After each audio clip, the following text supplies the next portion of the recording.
Hello दोस्तों, कैसे हैं आप सब लोग। उम्मीद करता हूं काफी अच्छे होंगे। तो दोस्तों 9 फरवरी को जो दो आईपीओ एक साथ ओपन होने वाले हैं, फ्रैक्टल एनालिटिक्स आईपीओ और आई फाइनेंस का आईपीओ, इन दोनों के कंपैरिजन का वीडियो मैं कल की तारीख में डाल चुका हूं, जिसके अंदर मैंने एक एक पॉइंट कंपेयर किया था, जिससे आपको क्लैरिटी तो काफी हद तक आ गई होगी। अब क्या है कि कल हम एंकर लिस्ट डिस्कस नहीं कर पाए थे, हालांकि जब मैं वीडियो शूट करा तब एंकर लिस्ट नहीं आई थी और उसके बाद थोड़ी देर बाद आ गई थी। तो आज की तारीख में हम एंकर लिस्ट वगैरह के बारे में डिस्कशन कर लेंगे। एंकर लिस्ट अच्छी तो आई है बट डिमांड भी नहीं है, उसका कारण क्या है वो हम जानते हैं। उसी के साथ भी एनएसई जो आईपीओ है, जिसको लेकर बहुत ज़्यादा चर्चा है, उसको लेकर एक और बड़ा अपडेट सामने आया है, उसके बारे में भी जानकारी लेंगे इस वीडियो के अंदर। तो सबसे पहले जो फ्रैक्टल एनालिटिक्स आईपीओ है, उसकी एंकर लिस्ट की अगर बात करें तो 1248 करोड़ रुपए जुटाए गए हैं एंकर इन्वेस्टर्स के द्वारा। मतलब काफ़ी अच्छा अमाउंट जुटाया गया है। 2800 करोड़ रुपए से ऊपर का इश्यू साइज है इसका। करीब करीब माने तो 43% के आसपास अमाउंट जो है एंकर इन्वेस्टर्स के द्वारा जुटाया गया है। मतलब बढ़िया अमाउंट है, अच्छी बात है। एंकर लिस्ट जब अच्छी आती है तब डिमांड तो अच्छी बनती है। तो अगर इसके अंदर अगर बिगेस्ट एंकर इन्वेस्टर्स कहें तो एसबीआई म्यूचुअल फंड है, दूसरा life insurance corporation of India मतलब एलआईसी, ये दो बड़े बिगेस्ट एंकर इन्वेस्टर हैं, जिसके अंदर एसबीआई ने 8.41% और एलआईसी ने लगभग 8% के आसपास इन्वेस्टमेंट, मतलब जो भी जितना भी एंकर पोर्शन था उन दोनों को दिया गया है।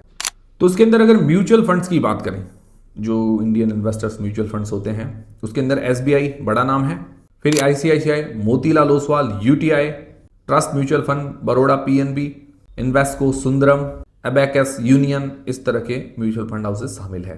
फिर अगर बात करें एफआईआईज की, मतलब फॉरेन इंस्टीट्यूशनल इन्वेस्टर्स की, उसके अंदर एमुंडी, गोल्डमैन सैक्स, Kuwait Investment Authority, Morgan Stanley, Florida, Societe Generale, Prudent, इस तरह के कई बड़े नाम शामिल है। और उसी के साथ जो इंश्योरेंस कंपनीज हैं, जैसे एलआईसी हो गई, HDFC life insurance, SBI life insurance, भारतीय AXA life insurance, Edelweiss life insurance, तो ये लाइफ इंश्योरेंस कंपनीज वगैरह भी शामिल है। ओवरऑल एंकर लिस्ट अच्छी है। अगर एफआईआईज और म्यूचुअल फंड दोनों की बात करें, इंश्योरेंस कंपनीज वगैरह भी है, तो एंकर लिस्ट अच्छी है। लगभग 10 में से 7.5 7.5 रेटिंग दे सकते हैं। अच्छी एंकर लिस्ट कह सकते हैं, मतलब एंकर लिस्ट में पूरा 1 पॉइंट लगभग मिल जाएगा इसको। बाकी बात करें ग्रे मार्केट के प्रीमियम की, तो ग्रे मार्केट के अंदर अप्स एंड डाउन्स काफ़ी ज़्यादा देखने को मिल रहे हैं। कंपनी हालांकि अट्रैक्ट तो कर रही है मार्केट को, बट डिमांड कम ज़्यादा हो रही है। अभी लगभग आज की तारीख में 5% के आसपास जीएमपी, लगभग आप मान के चले 50 रुपये पर शेयर के आसपास जीएमपी बता रही है। डिमांड कम होने का बड़ा कारण है मार्केट बहुत ज़्यादा वॉलेटाइल चल रहा है, मार्केट में स्थिरता भी नहीं दिख रही है। और कुछ आईपीओज के अंदर भी क्या है कि भाई कुछ ऐसे आईपीओज होते हैं जिनकी मतलब इतनी ज़बरदस्त डिमांड नहीं होती, क्योंकि एक परफेक्ट आईपीओज होते हैं ना, वो कभी कभार देखने को मिलते हैं। जैसे अभी बीसीसीएल आईपीओ आया था, तो इस तरह के कुछ आईपीओज देखने को मिलते हैं। तो इस कारण भी थोड़ा डिमांड कम है। मतलब एक आईपीओज आप यूँ कहे, कोई कंपनी होती है एकदम परफेक्ट आईपीओ लेके आए, वैल्यूएशंस अच्छी लेके आए, फाइनेंशियल्स अच्छे हों, मतलब सारे फैक्टर्स अच्छे हों, ऐसे आईपीओज भी कम है, ये भी कारण है। दूसरा बड़ा मैंने आपको कारण बताया, मार्केट वॉलेटाइल चल रहा है। फिर दोस्तों आई फाइनेंस आईपीओ, तो इसने टोटल 454 करोड़ रुपए जुटाए हैं अपने एंकर्स के द्वारा। टोटल इश्यू साइज 1000 करोड़ रुपए से ऊपर का है। तो इसका भी अगर अमाउंट देखें तो 45% के आसपास एंकर इन्वेस्टर्स के द्वारा पैसा जुटाया गया है। अच्छी बात है, बड़ा पैसा एंकर्स के पास है। इसके अंदर अगर बड़े नाम कहें तो निप्पॉन म्यूचुअल फंड और गोल्डमैन सैक्स जो एफआईआईज कह सकते हैं, ये दो बड़े नाम शामिल हैं। तो ओवरऑल अगर म्यूचुअल फंड और इंश्योरेंस कंपनीज की बात करें तो म्यूचुअल फंड निप्पॉन और बैंक ऑफ इंडिया, ये दो बड़े म्यूचुअल फंड है।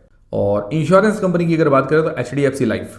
फिर बात करें अगर एफआईआईज की, मतलब फॉरेन इंस्टीट्यूशनल इन्वेस्टर्स की, तो उसके अंदर गोल्डमैन सैक्स, बी पॉन्ड, ईथन क्रिक, न्यूयॉर्क स्टेट टीचर्स और सोशिएट जनरल, इस तरह के नाम शामिल है। तो अगर इसकी एंकर लिस्ट को ओवरऑल देखा जाए तो एफआईआईज के अंदर एक दो बड़े नाम हैं, बट जो म्यूचुअल फंड्स हैं उसके अंदर ठीक ठीक आप कह सकते हैं, मतलब इतना ज़्यादा कोई इंप्रेसिव नाम नहीं है निप्पॉन के अलावा। तो इसकी एंकर लिस्ट को मैं लगभग 10 में से 4.5 रेटिंग देना चाहूँगा। बिलो एवरेज, एवरेज भी नहीं, बिलो एवरेज है। और जो ग्रे मार्केट का प्रीमियम है वो 0 बता रहा है, मतलब ग्रे मार्केट के अंदर डिमांड नहीं आ रही है। कंपनी ये भी ठीक है, मतलब दोनों ही कंपनियां अच्छी है। ओवरऑल ज़्यादा कोई रिस्क पॉइंट्स ज़्यादा नहीं है कि भाई ये दोनों कंपनियां कोई ऐसी होती है ना कि भाई बिल्कुल भी खराब है, वैसा नहीं है। दोनों कंपनियां प्रॉफिटेबल है, अच्छी है, बट ज़्यादा अट्रैक्शन नहीं आ रहा है। दूसरा मार्केट भी मैंने आपको बताया वॉलेटाइल है, क्योंकि देखिए जब मार्केट भले ही वॉलेटाइल हो, कितना भी डाउन हो, अगर अच्छी कंपनी आएगी ना तो उसका मतलब डिमांड रहेगी मार्केट के अंदर, ये तो पक्का है। तो ये है अभी लेटेस्ट आईपीओ के अपडेट्स। अब दोस्तों बात करें एक upcoming IPO, NSE IPO, national stock exchange IPO. उससे पहले दोस्तों मैं आपको एक कहना चाहूंगा कि भाई आपको लेटेस्ट अपडेट वगैरह जो है मिलते रहेंगे टेलीग्राम व्हाट्सएप चैनल को ज्वाइन कर लीजिए, उसकी लिंक डिस्क्रिप्शन के अंदर है। इंस्टाग्राम, फेसबुक, वहाँ पर भी हमारी रील्स वगैरह मिलती रहती है, वहाँ पर भी ज्वाइन कर लीजिए।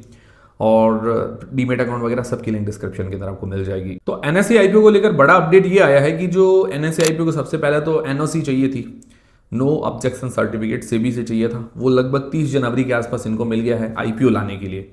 इनके कुछ अंदर फ्रॉड हो रखे थे एनएससी को लेकर, तो उस कारण सेबी ने इनको रेस्ट्रिक्ट कर रखा था आईपीओ लाने के लिए।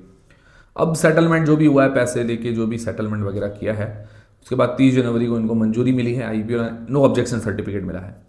अब नया अपडेट आया है सामने कि भाई जो बोर्ड है, भाई सेबी ने तो एनओसी दे दी, उसके बाद बोर्ड मीटिंग होती है भाई, उसके अंदर जो भी इन्वेस्टर्स वगैरह होते हैं, जो भी बड़े मेंबर्स होते हैं, वो डिस्कस करते हैं कि आईपीओ लाना चाहिए नहीं लाना चाहिए, कब लाना चाहिए। तो अब बोर्ड मेंबर्स ने भी अप्रूव कर दिया ये आईपीओ लेके आएंगे और जल्द ही डीआरएच भी फाइल करेंगे। और इनका डीआरएच जो फाइल करने का प्लान है वो लगभग है मार्च एंडिंग से लेकर अप्रैल स्टार्टिंग तक, तो वहां तक ये अपनी डीआरएच फाइल कर सकते हैं, मतलब वो अगला महीना ही आप मान के चलिए। अभी क्या है कि जो मर्चेंट बैंकर्स हैं, लीगल एडवाइजर्स हैं, उनको अपॉइंट करेंगे कि भाई आईपीओ लेने के लिए जो भी डीआरएच तैयार करते हैं, डीआरएच पूरी फाइल तैयार करेंगे, तो उसमें भी थोड़ा वक्त लगेगा। तो ये डीआरएच फाइल जो तैयार करेंगे उसमें भी 1 वीक लगेगा कि भाई वो अपॉइंट वगैरह करने में, सारा प्रोसेस करने में 1 वीक बाद इनका प्रोसेस स्टार्ट होगा, फिर डीआरएच फाइल करने की तैयारियां चलेगी, उसके अंदर ये थोड़ा वक्त लग जाएगा। और मार्च एंडिंग से अप्रैल स्टार्टिंग तक एनएससी आईपीओ का डीआरएच फाइल होगा, उसके बाद अप्रूवल्स वगैरह में थोड़ा बहुत समय लगेगा। लगभग 2026 की एंडिंग तक ये आईपीओ हमें देखने को मिल सकता है, ऐसी संभावनाएं नजर आ रही है। कई बार क्या होता है कि बड़ी कंपनीज को कभी कभार ऐसा भी होता है कि जल्दी अप्रूवल भी मिल जाता है और जल्दी वो आईपीओ भी आ जाते हैं, ऐसा भी होता है। तो अगर कंपनी को लाना हुआ जल्दी तो वो पॉसिबल है कि जल्दी भी आ सकता है। और इस आईपीओ का इश्यू साइज काफ़ी बड़ा हो सकता है। अभी अगर अनलिस्टेड मार्केट वगैरह देखें, शेयर प्राइस वगैरह काउंट करें, तो अगर जिस हिसाब से काउंटिंग अगर देखें, फिर कैलकुलेट करते हैं, तो लगभग इसका इश्यू साइज 23,000 करोड़ रुपए के आसपास का बन सकता है। अब ये डीआरएच फाइल होगी, उसके बाद एग्जैक्ट फिगर्स आ जाएंगे, बट अभी लग रहा है कि 20 से 25,000 करोड़, मतलब 23,000 करोड़ रुपए के लगभग आंकड़ा आ रहा है, इसके आसपास का इश्यू साइज हो सकता है एज पर रिपोर्ट्स। अभी फाइनलाइज नहीं हुआ है, लगभग बड़ा साइज का ही आईपीओ होगा। तो मतलब ये भी 2026 के बिगेस्ट आईपीओ में से एक होगा।